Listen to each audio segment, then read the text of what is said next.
Republic of Kenya, Uhuru Muigai Kenyatta, First Lady, Margaret Kenyatta, Your Excellencies, the Deputy President, and the Second Prime Minister of the Republic, my Lord Bishops, colleague governors, family and friends, ladies and gentlemen. Reading the eulogy for you is myself, Nderitu Mureithi, and Ryan Mwai. I am a grandson of His Excellency, the former President. Or as he is more popularly known in the family, Big Mwai. Your Excellency, perhaps heeding the Bishop's request, and in honor of the departed President, and the Bishop did request that we should learn to say sorry more often. May I just request, please, turn to the person sitting next to you and say sorry.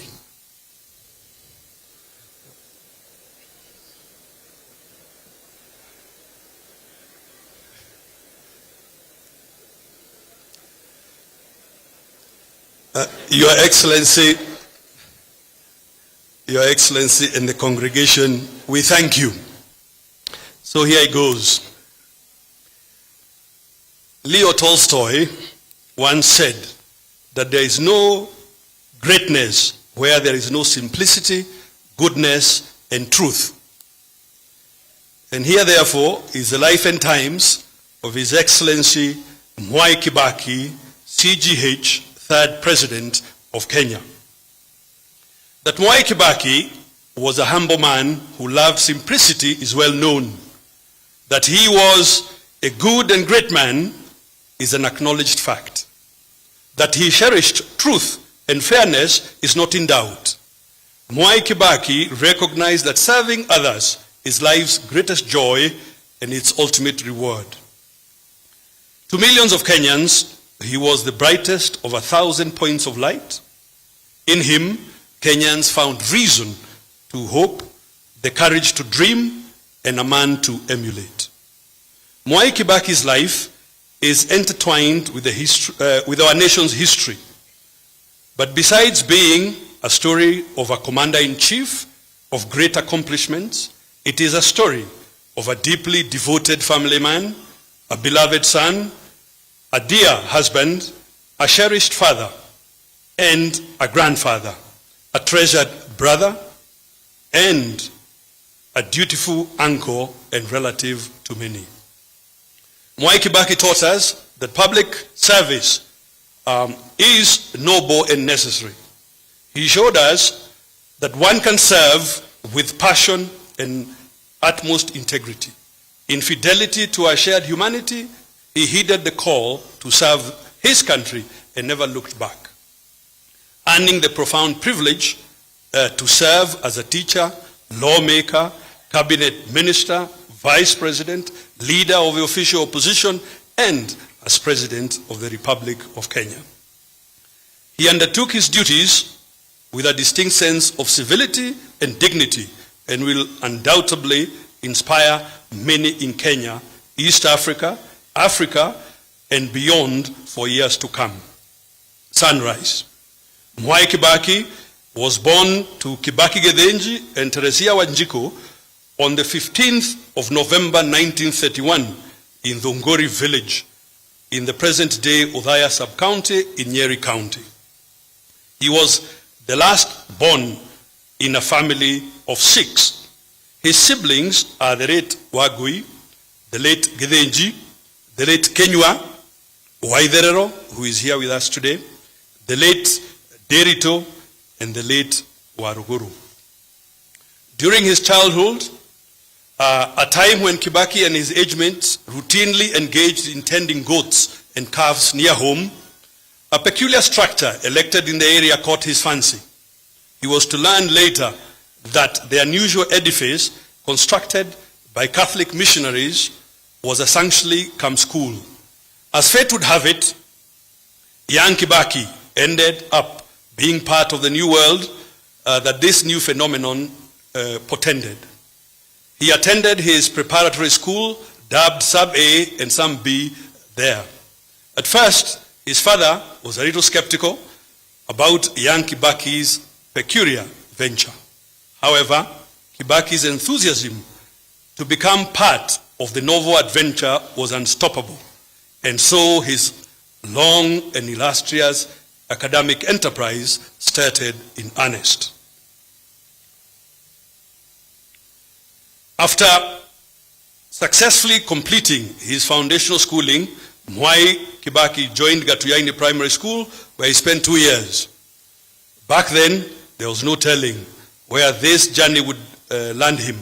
However, being the diligent and bright boy he was, his prospective fortunes were already ascertainable. As it came to pass, Mwai Kibaki was destined for greatness. Those who knew Mwai Kibaki from his childhood days through his time at Makerere University speak of a man who, right from the start, knew what he wanted to become and the path he wanted to follow to achieve it. Nothing, it would seem, was coincidental or fortuitous about his life. Everything seemed aligned to purposefulness. Kibaki later joined the Holy Ghost Catholic Missionaries Karima Mission School, which is today Karima Primary School, for another 3 years. From there, he went to Madari School, later named Nyeri High School, before joining the Mangu High School, discovering Yonda. It was at Mangu High School that greatly transformed Kibaki's life. Started by Catholic priests, Mangu High School became the melting pot in which some of the best brains in the country were chaperoned into greatness. The founders of Mangu High School were keen on establishing an institution firmly anchored in the Catholic faith and fully committed to the pursuit of academic excellence. After excelling at Mangu High School, Kibaki joined Makerere University College in Uganda to pursue a Bachelor of Arts degree in economics, history, and political science. He emerged as one of the best students in the Faculty of Arts in 1955, attaining a first-class honors degree. After graduation, Kibaki was employed at Shell Uganda as an assistant sales manager. He resigned when he secured a scholarship to study for a Bachelor of Science in Political Science, in Public Finance, I repeat. He resigned when he secured a scholarship to study for a Bachelor of Science in Public Finance at the prestigious London School of Economics and Political Science, LSE. At LSE, Kibaki became the first African to graduate with a first-class honors degree.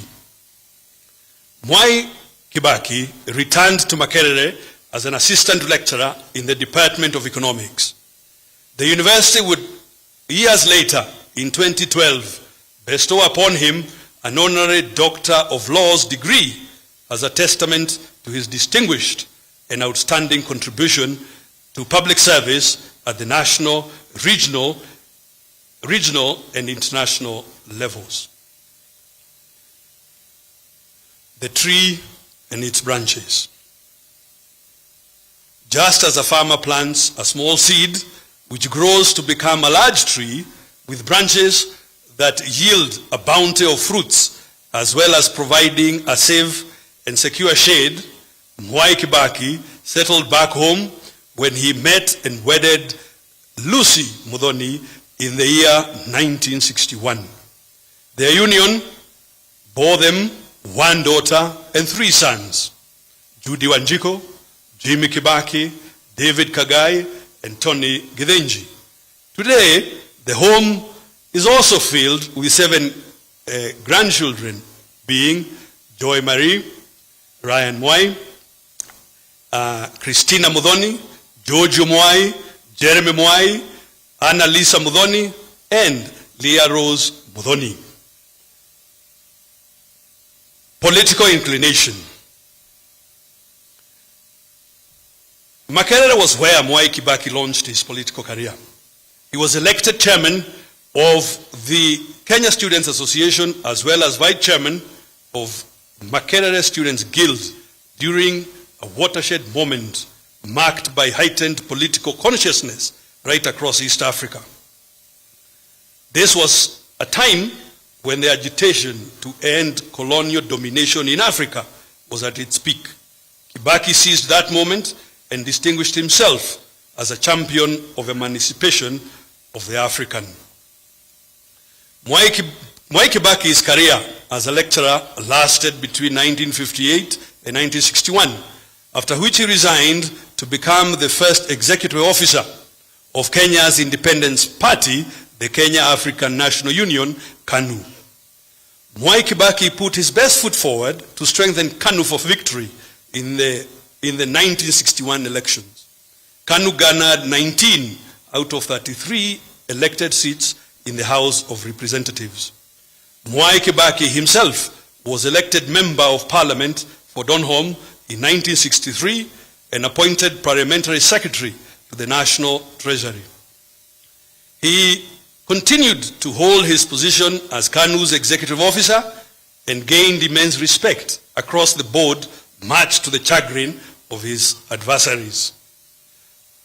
Also notable is that Mwai Kibaki was a key architect, together with the late Tom Mboya, of the acclaimed sessional paper number 10 of 1965, titled African Socialism and its Application to Planning in Kenya. Ladies and gentlemen, I want now to ask Big Mwai to proceed. Joining the cabinet, Mwai Kibaki became a full cabinet minister on May 3rd, 1966.